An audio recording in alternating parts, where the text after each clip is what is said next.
ఉన్న విషయం వాస్తవం కాదా?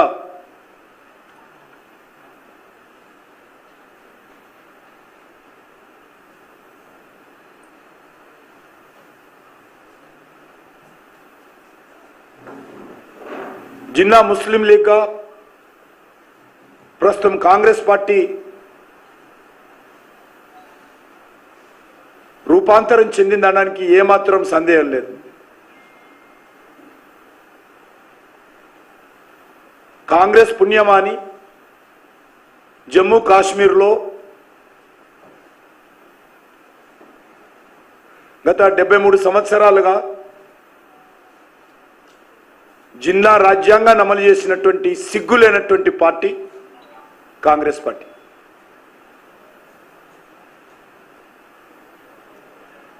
ఒక జమ్మూ కాశ్మీర్లోనే 42,000 మందిని పొట్టన పెట్టుకున్నది జిన్నా రాజ్యాంగం ఈ కాంగ్రెస్ పార్టీ.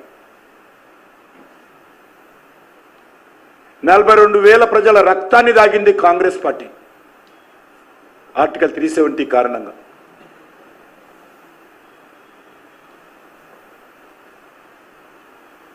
అటువంటి కాంగ్రెస్ పార్టీ మేము జిన్నా రాజ్యాంగాన్ని తొలగించి డాక్టర్ బాబాసాహెబ్ అంబేద్కర్ ఏ రాజ్యాంగం గురించి అయితే మాట్లాడుతున్నారో ఆ రాజ్యాంగాన్ని అవహేళన చేశారు జమ్మూ కాశ్మీర్లో 73 సంవత్సరాల పాటు. డాక్టర్ బాబాసాహెబ్ అంబేద్కర్ రాజ్యాంగాన్ని అవమానం చేసింది కాంగ్రెస్ పార్టీ జమ్మూ కాశ్మీర్లో 73 సంవత్సరాల పాటు.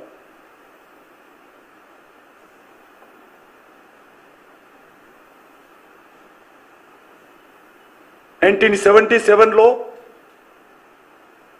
డాక్టర్ బాబాసాహెబ్ అంబేద్కర్ రాజ్యాంగాన్ని కాలరాచి ఇష్టా రాజ్యంగా ఈ దేశంలో ఎమర్జెన్సీ పెట్టి పత్రికా స్వేచ్ఛను హరించి ప్రజా సంఘాలను జైల్లో పెట్టి లక్షలాది మంది రాజకీయ నాయకులను జైల్లో పెట్టి అధికారం కోసం గడ్డి తిన్నది కాంగ్రెస్ పార్టీ. ఆ రోజు ప్రజాస్వామ్యాన్ని రాజ్యాంగాన్ని కాలరాచింది కాంగ్రెస్ పార్టీ. రాజ్యాంగం గురించి మాట్లాడే నైతిక కాంగ్రెస్ పార్టీకి ఉందని అడుగుతా ఉన్నా.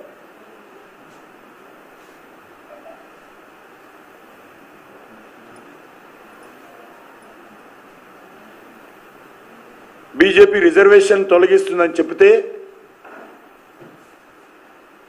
నమ్మే వాళ్ళు ఈ దేశంలో ఎవరు లేరు.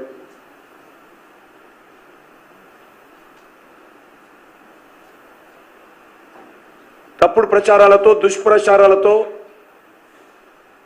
ఏదో రకంగా దేశంలో గెలవాలని తెలంగాణలో గెలవాలని ఒక కుట్రపూరితంగా కాంగ్రెస్ పార్టీ మాట్లాడుతూ ఉంది. నేను ఒకటే అడుగుతా ఉన్నాను, ఈరోజు తెలంగాణలో బీసీల రిజర్వేషన్స్ గండి కొడుతున్నది ఎవరో రేవంత్ రెడ్డి చెప్పాలి. ఈరోజు బీసీల రిజర్వేషన్కు అన్యాయానికి కారణం కాంగ్రెస్ పార్టీ కాదా? రాహుల్ గాంధీ చెప్పాలి, సోనియా గాంధీ చెప్పాలి.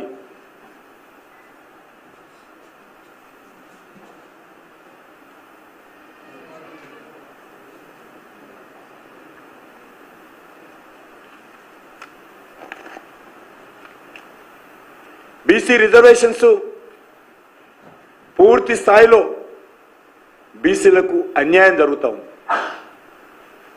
మీరు ముస్లింలు తెచ్చి బీసీలలో చేర్చడంతో బీసీలకు అన్యాయం జరుగుతుందా కాదా చెప్పాలని నేను రాహుల్ గాంధీని ప్రశ్నిస్తున్నాను.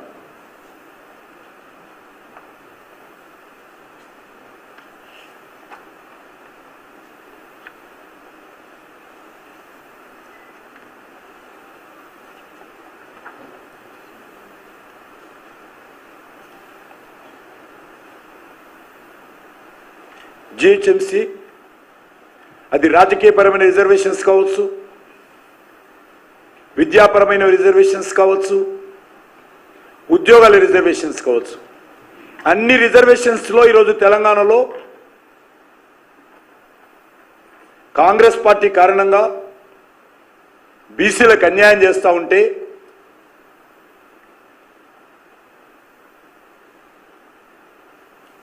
మరి తప్పుడు మాటలు మా మీద మాట్లాడతారా? అది మతి భ్రమించి మాట్లాడుతూ ఉన్నారా, మదమెక్కి మాట్లాడుతూ ఉన్నారా అర్థం కావడం లేదు.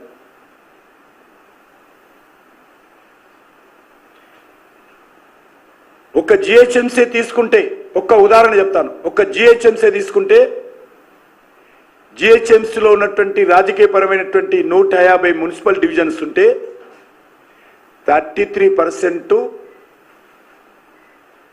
50 సీట్లు బీసీలకు రిజర్వ్ చేయడం జరిగింది. Out of 150 seats in GHMC divisions 33% allotted by BC category. అందులో ఆ కేటాయించినటువంటి 50 సీట్లలో 31 సీట్లు బీసీయేతరులు మజ్లిస్ పార్టీ వాళ్ళకు సంబంధించిన వ్యక్తులు గెలవడం జరిగింది. అవుట్ ఆఫ్ 50 31 సీట్స్ బీసీలు గెలవలే. హైదరాబాద్లో బీసీ లేరా? హైదరాబాద్లో ఉన్నటువంటి బీసీలకు హక్కులు ఉండకూడదా? వాళ్ళు కార్పొరేటర్స్గా గెలవాలని కోరుకోవడం అన్యాయమా? పెట్టిన రిజర్వేషన్ వాళ్ళకు చెందకూడదా? 50 సీట్లలో 31 సీట్లలో బీసీలకు అన్యాయం చేస్తున్నటువంటి కాంగ్రెస్ పార్టీ ఈరోజు రిజర్వేషన్స్ గురించి మాట్లాడే నైతిక హక్కు ఉందని అడుగుతా ఉన్నారు రేవంత్ రెడ్డికి. దమ్ము ధైర్యం ఉంటే,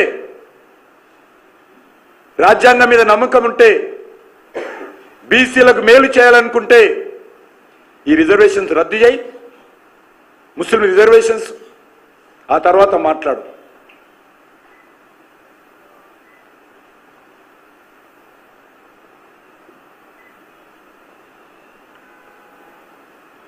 మజ్లిస్ పార్టీ బీసీ సీట్లలో ముస్లింలకు ఇస్తుంది, బీఆర్ఎస్ పార్టీ బీసీ సీట్లలో ముస్లింలకు ఇస్తుంది.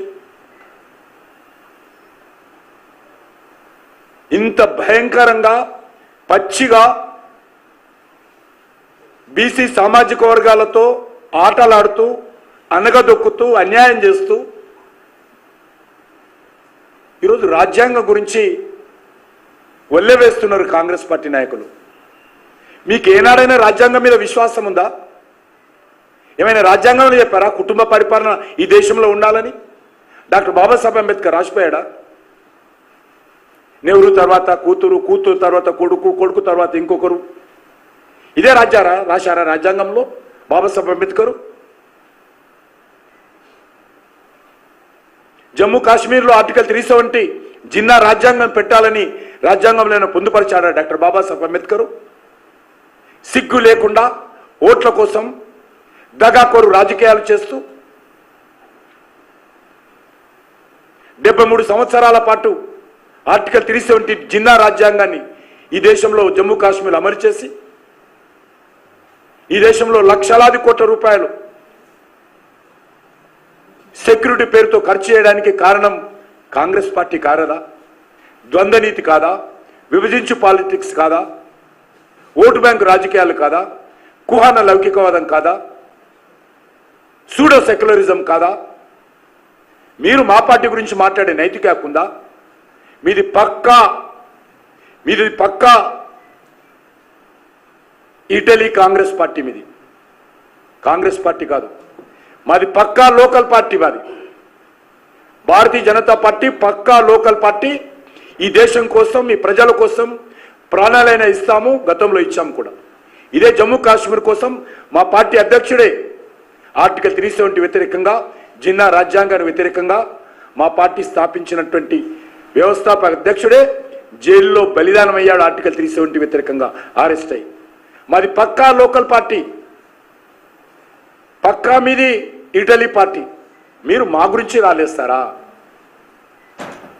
ఏదో ప్రచారం వస్తుంది కాబట్టి నోటికి ఏదో వస్తే మాట్లాడితే కూర్చుంటాం అనుకుంటారా?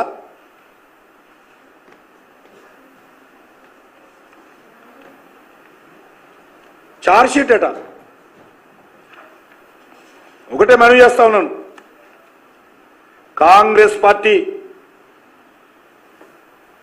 ఈ దేశంలో కనుచూపు మేరలో అవకాశం వచ్చేలేదు అధికారంలోకి వచ్చేది. కనుచూపు మేరల్లో కూడా కాంగ్రెస్ పార్టీ అధికారంలోకి వచ్చే అవకాశం లేదు. వస్తే మాత్రము దేశంలో ఉంచరు వీళ్ళు. విదేశీ శక్తులకు, మత దురంకారులకు, మతపరమైన శక్తులకు, వేర్పాటువాదులకు, ఉగ్రవాదులకు, అవినీతి పరులకు, కుటుంబ పాలకులకు పెద్దపీట వేసి ఈ దేశాన్ని ముంచుతారు, దేశం అధోగతి పాల్చేస్తారు. కాబట్టి దేశ ప్రజలకు తెలుసు. అందుకే కాంగ్రెస్ పార్టీకి వ్యతిరేకంగా దేశ ప్రజలు నరేంద్ర మోడీ వారి వెనుక నడుస్తూ ఉన్నారు. స్పష్టంగా చూశారు నరేంద్ర మోడీ గారి పాలనేంటో, కాంగ్రెస్ పాలనేంటో. కాబట్టి ఈరోజు కాంగ్రెస్ పార్టీకి ఎక్కడ కూడా కనీసం ఆశ లేదు. కాంగ్రెస్ పార్టీ ప్రభుత్వాలు ఉన్న దగ్గర కూడా ఎక్కడ కూడా ఆశ లేదు. అందుకే ఈరోజు రాజ్యాంగం గురించి మాట్లాడుతున్నాం.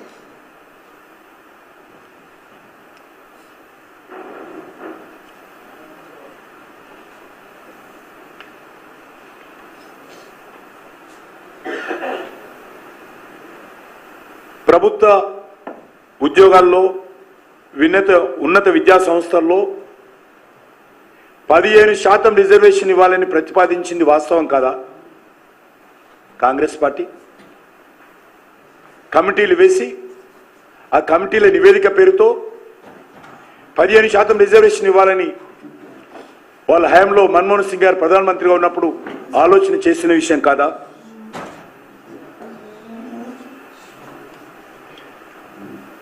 బీసీలకు ఉన్నటువంటి 27% కోటాను, అందులో 8.4% మతపరమైనటువంటి మైనార్టీలకు ఇవ్వాలని నిర్ణయించిన విషయం వాస్తవం కాదా?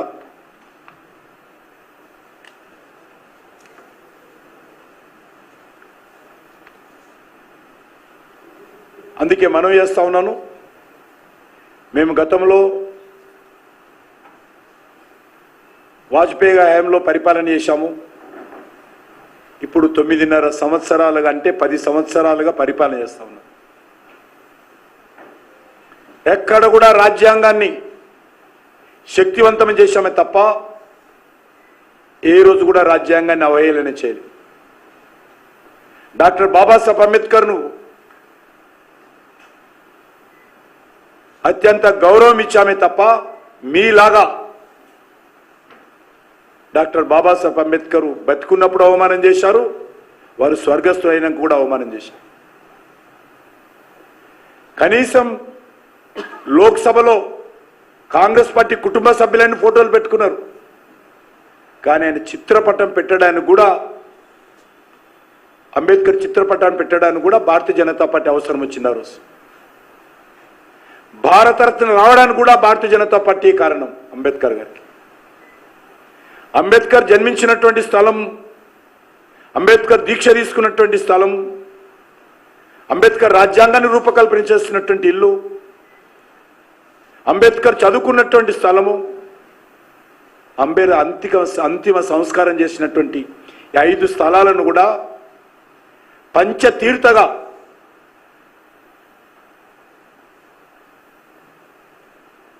వాటిని ఒక పవిత్రమైనటువంటి స్థానాలుగా, తీర్థ కేంద్రాలుగా తీర్చిదిద్దిండు నరేంద్ర మోడీ గారు. మీకు ఎన్నడైనా ఆలోచన వచ్చిందా? ఎంతసేపు మీ కుటుంబానికి తప్ప ఇంకెవరికైనా మీరు గౌరవించారా? కనీసం మన తెలుగువాడైనటువంటి పివి నరసింహారావుకు ఎలాంటి అవమానం చేశారో ఈరోజు తెలంగాణ ప్రజలు, తెలుగు ప్రజలు మర్చిపోలా. ఏ రకంగా ఆయన చనిపోయిన తర్వాత కూడా కనీసం ఆయన ఈ దేశానికి ప్రధానమంత్రిగా ఉన్నాడు, కాంగ్రెస్ పార్టీకి అధ్యక్షుడుగా ఉన్నాడు. కాంగ్రెస్ పార్టీ హెడ్ క్వార్టర్కు రాకుండా సోనియా గాంధీ శవాన్ని చూడడానికి కూడా దగ్గరికి రానియకుండా పివి నరసింహారావు ఇంటి నుంచే అవమానం చేసి హైదరాబాద్ పంపి అందరి ప్రధానమంత్రులు ఢిల్లీలో గార్డ్స్ ఉన్నాయి. ప్రధానమంత్రులు అందరూ కూడా ప్రత్యేకంగా కేటాయింపులు చేశారు. ఎందుకు ఈరోజు కాంగ్రెస్ పార్టీ పివి నరసింహారావుకి అన్యాయం చేసిందో చెప్పాలి. హైదరాబాద్లో తెస్తే హైదరాబాద్లో కూడా జరిగిన విషయం మీకు తెలుసు. కానీ ఈరోజు అదే పివి నరసింహారావు గారికి ఆయన వ్యక్తిత్వాన్ని, ఆయన గౌరవాన్ని, ఆయన గొప్పతనాన్ని గుర్తుంచుకొని ఈరోజు వారికి భారతరత్న ఇచ్చి మరి ఆయన గౌరవాన్ని పెంచినటువంటి పార్టీ ప్రభుత్వము నరేంద్ర మోడీ గారిది. మీరు మాకు చెప్తారా రాజ్యాంగం గురించి?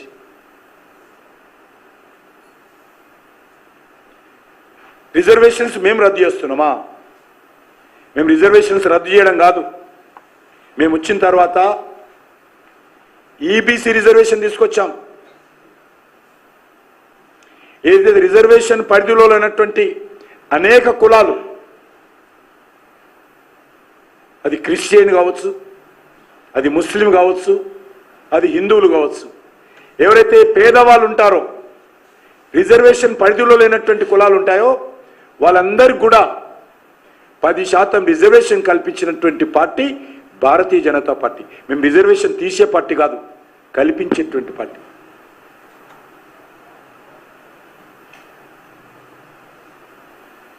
అనేక రోజులుగా చర్చ జరిగింది ఈబీసీ రిజర్వేషన్ కావాలని. కానీ కాంగ్రెస్ పార్టీ ఏ రోజు కూడా చేయలే.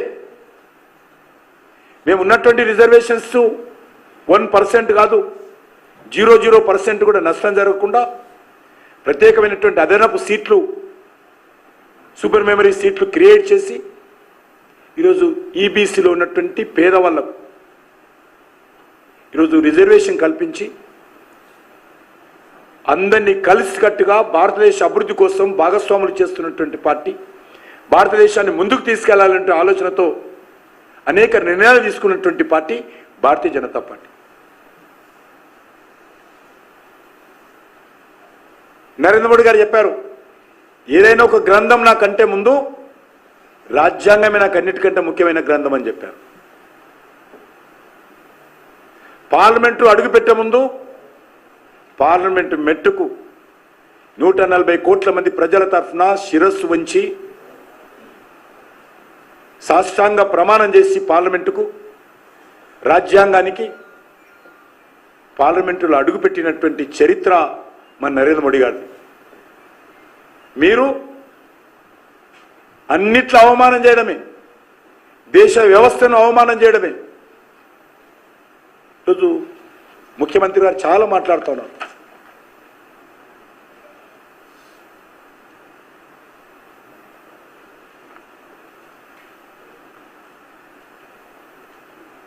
ఆరు గ్యారెంటీలు బీజేపీ ఎంపీలు ఏం చేశారు, కిషన్ రెడ్డి ఏం చేశాడు, నరేంద్ర మోడీ గారు ఏం చేశారు? అయ్యా రేవంత్ రెడ్డి గారు,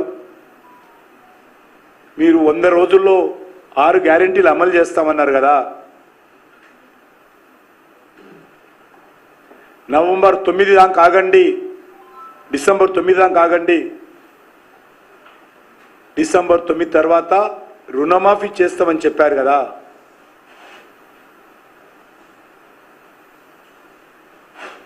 బీజేపీ మీద ఛార్జ్ షీట్ అట. నిజంగా ఛార్జ్ షీట్ తీయాలంటే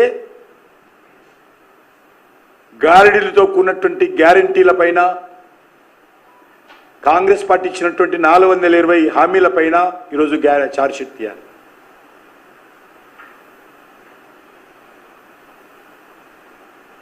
ముస్లిం రిజర్వేషన్ ఎత్తేస్తారంటున్నాడు. బరాబర్ ఎత్తేస్తాం, బరాబర్ ముస్లిం రిజర్వేషన్స్ ఎత్తేస్తాం. మేము చెప్పడం కాదు, అది రాష్ట్ర హైకోర్టు మతపరమైన రిజర్వేషన్స్ రాజ్యాంగ విరుద్ధమని తీర్పునిచ్చింది. కిషన్ రెడ్డి, లేకపోతే అమిత్ షా గారు, భారతీయ జనతా పార్టీ చెప్పేది కాదు. ఇది రాష్ట్ర న్యాయస్థానం తీర్పిచ్చింది. చెంప మీద కొట్టినట్టు కాంగ్రెస్ పార్టీకి తీర్పిచ్చింది. కానీ సిగ్గు లేనటువంటి కాంగ్రెస్ పార్టీ సుప్రీంకోర్టుకు వెళ్ళి స్టే తెచ్చి గత 15 సంవత్సరాలుగా రాష్ట్ర హైకోర్టు ఇచ్చినటువంటి తీర్పుకు విరుద్ధంగా ముస్లింలకు రిజర్వేషన్స్ ఇస్తూ బీసీలకు అన్యాయం చేస్తూ ఈరోజు ఈ యొక్క ముస్లిం రిజర్వేషన్స్ అమలు చేస్తున్నారు. మేము ఈరోజు ఈబీసీ రిజర్వేషన్స్ పేరుతో పేద ముస్లింలకు, పేద క్రిస్టియన్లకు, పేద హిందువులకు ఈరోజు రిజర్వేషన్ కల్పించినటువంటి పార్టీ భారతీయ జనతా పార్టీ. మీరు బీసీలకు గండి కొట్టినటువంటి party Congress party.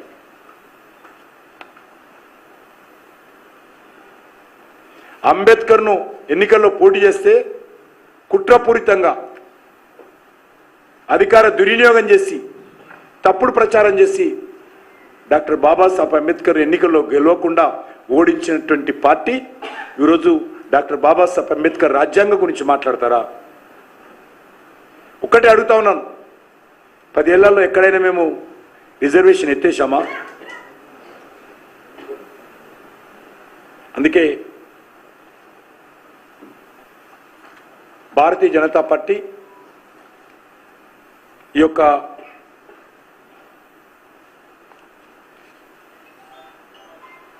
Congress party చేస్తున్నటువంటి తప్పుడు ప్రచారాన్ని తిప్పి కొట్టాల్సిందిగా, ఎన్నికల్లో ఓడిపోతామనేటువంటి భయంతో ఇక రాహుల్ గాంధీ ప్రధానమంత్రి కాడేమో, ఇక వయసు అయిపోతుంది, ఇక ఆయనకు భవిష్యత్తు లేదేమో అనేటువంటి ఆలోచనతో ఆయన ఎన్నిసార్లు అందుకే టీషర్ట్ వేసుకుంటాడు. ఎప్పుడైనా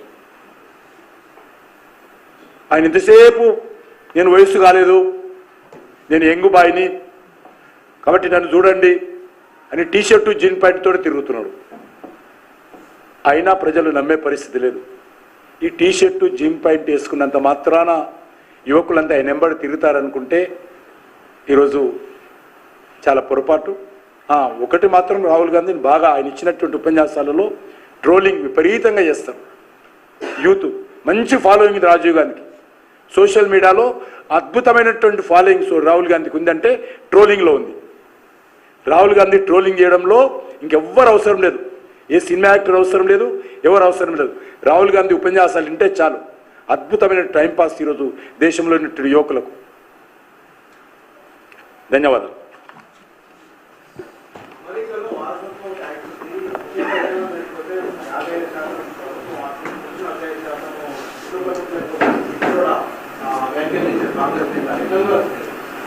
ఇప్పుడు వాళ్ళు గతంలో కూడా ఇదే విధంగా వ్యవహారం చేశారు.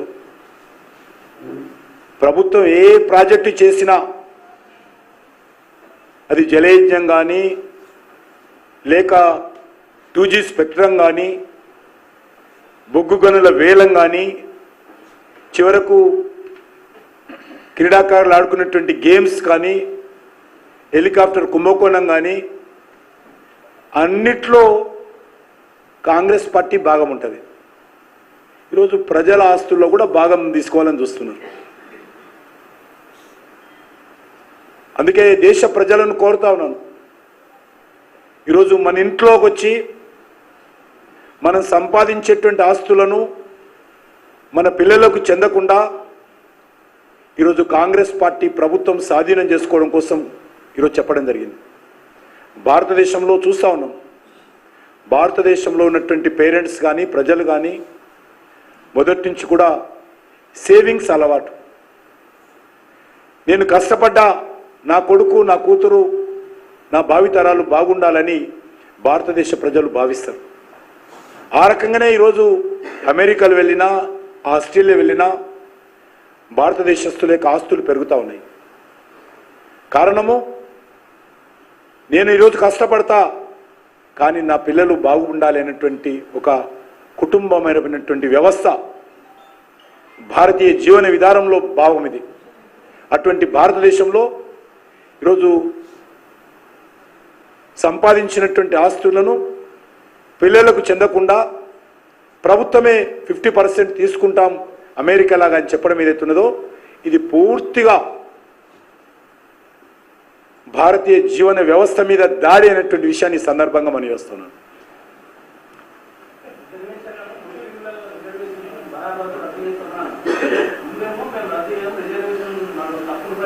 నేను అడిగాను, హైకోర్టు ఇచ్చినటువంటి తీర్పును అమలు చేస్తా అంటారు.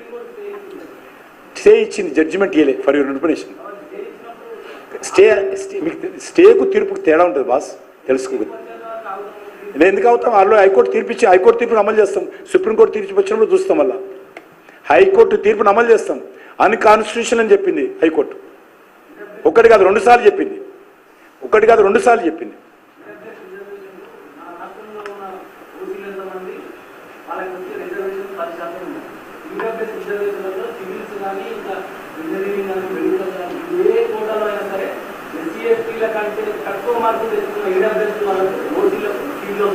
ఇందులో ముస్లింలు, క్రిస్టియన్స్ పాపులేషన్ లేదనుకోవద్దు మీరు. అట్లా అనదు. ఇందులో ముస్లిమ్స్ వస్తారు, క్రిస్టియన్లు వస్తారు, జైన్లు వస్తారు, హిందువులు వస్తారు, అందరు వస్తారు. ఎక్స్ట్రా సీట్స్ ఈ సీట్లకేం తీయలేదు కదా. ఎస్సీ సీటు కానీ, బీసీ సీటు కానీ ఒక్క సీటు కూడా తగ్గించలేదు. ఒక్క సీటు కూడా తగ్గించకుండా ఈరోజు ఈబీసీ రిజర్వేషన్ అమలు చేస్తాం.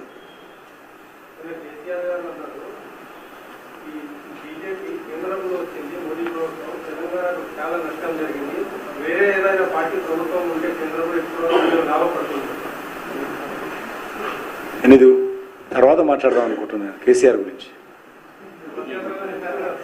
కేసీఆర్ గురించి తర్వాత మాట్లాడతాను. ఈ తెలంగాణకు ఏదైనా నష్టం చేసిందంటే కేసీఆర్ కుటుంబమే. సర్వ పాపాలకు కారణం 10 సంవత్సరాలుగా కేసీఆరే. అది ఫోన్ ట్యాపింగ్ కావచ్చు. ఒక ప్రధానమంత్రి తెలంగాణకు వచ్చి తెలంగాణలో ఒక ఫెర్టిలైజర్ పరిశ్రమ ప్రారంభించడానికి వస్తే, ఒక పవర్ ప్రాజెక్ట్స్ ప్రారంభించడానికి వస్తే, ఒక రైల్వే మ్యానుఫ్యాక్చరింగ్ యూనిట్ శంకుస్థాపనకు వస్తే, ఒక రైల్వే స్టేషన్కు ఫౌండేషన్ వేయడానికి వస్తే, వేల కోట్ల రూపాయల జాతీయ రహదారుల ప్రారంభోత్సవానికి వస్తే, నువ్వు ప్రారంభోత్సవాన్ని కూడా ఢిల్లీ నుంచి ఆయన వస్తే తెలంగాణ కోసము, నువ్వు ప్రగతి భవన్ నుంచో ఫామ్ హౌస్ నుంచో నువ్వు పరేడ్ గ్రౌండ్కు రానటువంటి వ్యక్తివి, రావడానికి మనసు ఒప్పుకునే వ్యక్తివి, నువ్వు డెవలప్మెంట్ గురించి మాట్లాడే నైతికత ఇక్కడిది కేసీఆర్. కాబట్టి నువ్వు ఇక ఫామ్ హౌస్లో ఉండిపోయి ఎందుకు ఇక లేనిపోయిన మాటలు మాట్లాడుతున్నావు?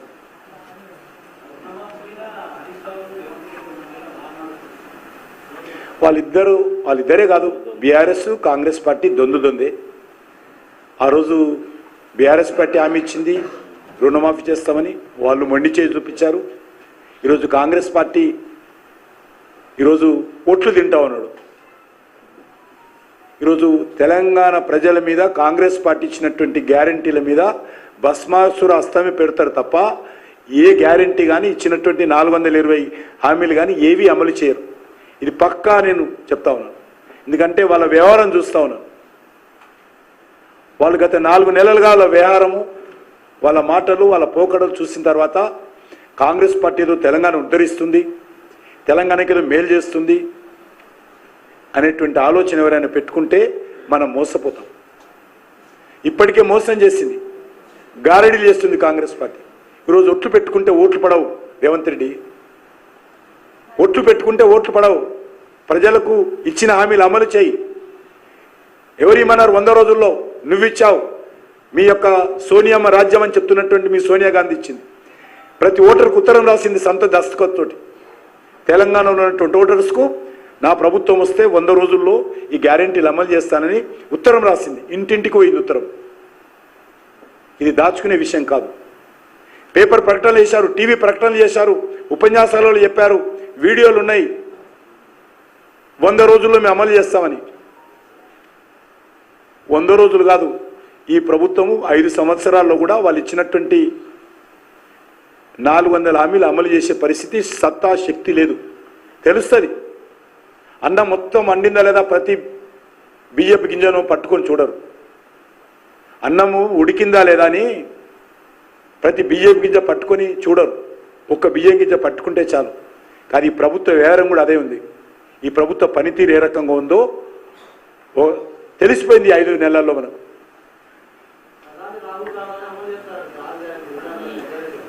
పాపం 2-3 విషయాలు చెప్పాడు నేను. ఒకటే అనలే, ప్రధాని రావాలనిలే, ఈ రాష్ట్రంలో 17 సీట్లు గెలవాలా, నెంబర్ 1. నెంబర్ 2, కాంగ్రెస్ పార్టీ అధికారంలో రావాలి, నెంబర్ 2. నెంబర్ 3, రాహుల్ గాంధీ ప్రధానమంత్రి కావాలి. నెంబర్ 3, కాంగ్రెస్ పార్టీ తెలంగాణకు డబ్బులు ఇవ్వాలి. నెంబర్ 4, ఆ ఇచ్చిన డబ్బులతో అప్పుడు గ్యారెంటీలు అమలు చేయాలి. ఇది అయ్యే పైన పోయే పైన. కాబట్టి నేను ఇవి చెయ్యలేనని రేవంత్ రెడ్డి డైరెక్ట్గా ఇండైరెక్ట్గా ప్రజలకు చెప్పాడు. ఆ ఒట్లు తింటేనే అర్థమవుతున్నది. ఎందుకంటే ఈ పార్లమెంట్ ఎలక్షన్స్ అయితే తన కుర్చీకేడ ముప్పు వస్తుందో, పార్టీలు ఏ రకంగా అసమ్మతి పెరుగుతుందో అనేటువంటి భయంతో ఏం మాట్లాడుతుండో ఆయనకు అర్థం కాదు. అందుకే ముందు హైకమాండ్ను దగ్గర చేసుకోవడం కోసం మొత్తం ఢిల్లీకి ఎలక్షన్స్ కోసం జరిపిస్తా ఉన్నాడు. ఇక్కడ కాదు, ఢిల్లీలో ఎక్కడ కట్టండి, ఒక్కొక్కరిని పిలుస్తున్నారు, మాట్లాడుతున్నారు, ఢిల్లీలో కట్టమని చెప్పేసి. ఢిల్లీలో జమ చేసిరా, లేకపోతే నీ సంగతి. ఒక్కటి కాదు, 2 కాదు, అనేక ఉదాహరణలు ఉన్నాయి ఢిల్లీలో జమ చేసినటువంటి వాళ్ళ సంగతి.